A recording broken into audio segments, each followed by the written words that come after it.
السلام علیکم ورحمۃ اللہ وبرکاتہ۔ آج ہم اپنے اگلے سبق کے ساتھ آپ لوگوں کی خدمت میں حاضر ہیں۔ ہمارا آج کا سبق ہے وضو کی سنتیں۔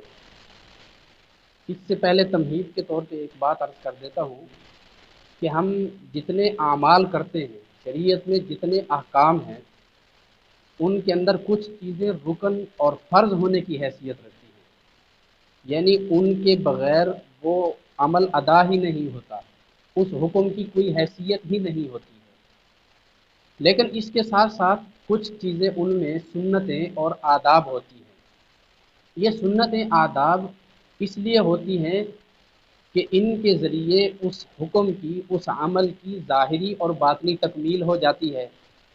یہ سنتیں آداب یہ اس عمل کو خوبصورت اور مزین بنا دیتے ہیں۔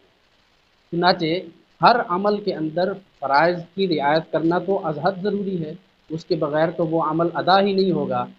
لیکن اس کے ساتھ ساتھ ان سنتوں کا اور آداب کا خیال رکھنا بھی ضروری ہے۔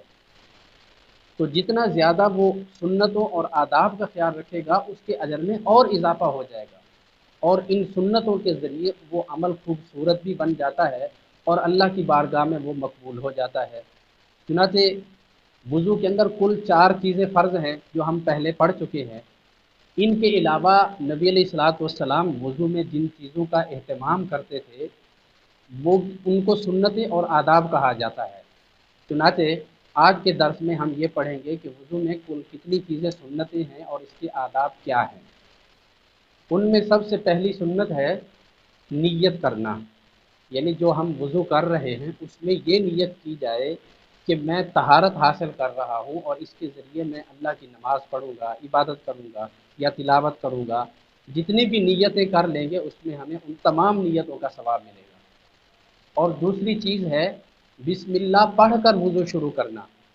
کوئی بھی نیک کام ہو اس میں بسم اللہ پڑھنے کی تلقین کی گئی ہے۔ نبی علیہ الصلوۃ والسلام نے بہت زیادہ اس کی ترغیب دی ہے کہ ہر کام کے شروع میں بسم اللہ پڑھی جائے۔ تو وضو بھی ایک نیک عمل ہے، اس کے شروع میں بھی بسم اللہ پڑھنی چاہیے۔ اور تیسرا ہے دونوں ہاتھوں کو پہلے دھو لینا، یعنی ان کلائیوں تک ان دونوں ہاتھوں کو پہلے اچھی طرح دھو لیا جائے، اس کے بعد باقی وضو کیا جائے۔ اب چوتھی چیز ہے مسواک کرنا۔ یہ مسواک ہمارے نبی علیہ الصلوۃ والسلام کی بہت پیاری سنت ہے اور اس کا بہت زیادہ اجر و ثواب ہے۔ نبی علیہ الصلوۃ والسلام نے ارشاد فرمایا کہ اگر مجھے اپنی امت کے اوپر مشقت کا خوف نہ ہوتا تو میں اس مسواک کو فرض اور لازم قرار دے دیتا۔ یعنی نبی علیہ السلام نے اتنی زیادہ اس کی تاکید فرمائی ہے۔ تو وضو کے شروع میں مسواک کرنا بھی سنت ہے۔ اور اگلی چیز ہے کلی کرنا، یعنی منہ میں پانی لے کے اس کو اچھی طرح ہلا جلا کے پھر نکال دینا۔ یہ 3 دفعہ اس طرح کلی کی جاتی ہے۔ اور اگلا ہے ناک صاف کرنا، یعنی ناک میں پانی ڈال کے اس کو اچھی طرح جھاڑنا اور صاف کرنا۔ اور اس میں ایک چیز یہ یاد رکھیے کہ ناک میں جو پانی ڈالتے ہیں وہ سیدھے ہاتھ سے ڈالتے ہیں، اور اس کے بعد جو ناک صاف کرتے ہیں وہ الٹے ہاتھ سے کیا جاتا ہے۔ یہ سنت اور مسنون طریقہ ہے۔ اس کے بعد ہے پورے سر کا مسح کرنا۔ یہ ہم نے پڑھا بھی کہ سر کا مسح کرنا فرض بھی ہے، لیکن سر کے چوتھے حصے کا مسح کرنا فرض ہے، اور پورے سر کا مسح کرنا یہ نبی علیہ الصلوۃ والسلام کی سنت ہے۔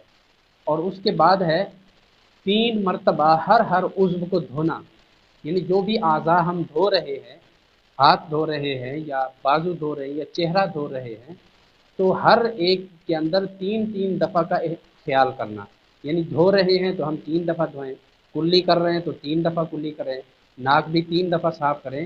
لیکن جو مسح کرنا ہے یہ مسح 3 دفعہ نہیں کریں گے، بلکہ مسح صرف 1 دفعہ کیا جائے گا، اور یہی 1 دفعہ مسح کرنا ہی سنت ہے۔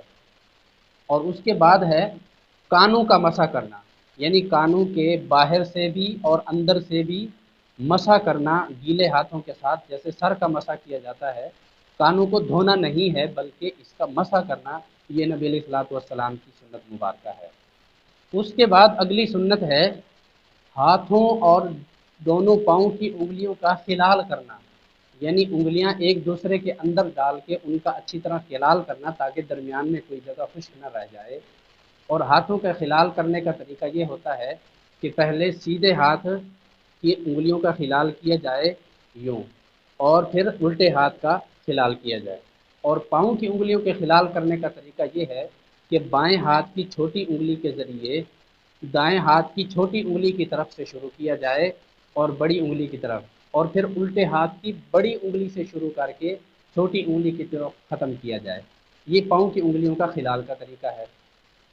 اور اگلی سنت ہے داڑھی کا خلال کرنا، یعنی اگر بھرپور داڑھی ہو تو اس کو دھونا ضروری تو نہیں ہے، لیکن اس کا خلال کرنا نبی علیہ الصلوۃ والسلام کی سنت ہے۔ اور اس کا طریقہ یہ ہے کہ اس طرح چلو میں پانی لے کے یوں اس جگہ کے اوپر ڈال دیا جائے اور پھر یوں ہاتھ اس طرح خلال کرنا چاہیے۔ یہ نبی علیہ الصلوۃ والسلام کا سنت طریقہ ہے۔ اور اس کے بعد اگلی سنت ہے کہ ترتیب سے وضو کرنا، یعنی جس طرح قرآن مجید کے اندر اعضاء کو ترتیب کے ساتھ ذکر کیا گیا ہے اسی کے مطابق وضو کرنا، یعنی پہلے چہرے کا ذکر ہے تو چہرہ دھونا، پھر دونوں بازوؤں کا دھونا، پھر مسح کرنا اور پھر پاؤں کا دھونا، اس طرح ترتیب کے ساتھ وضو کرنا سنت ہے۔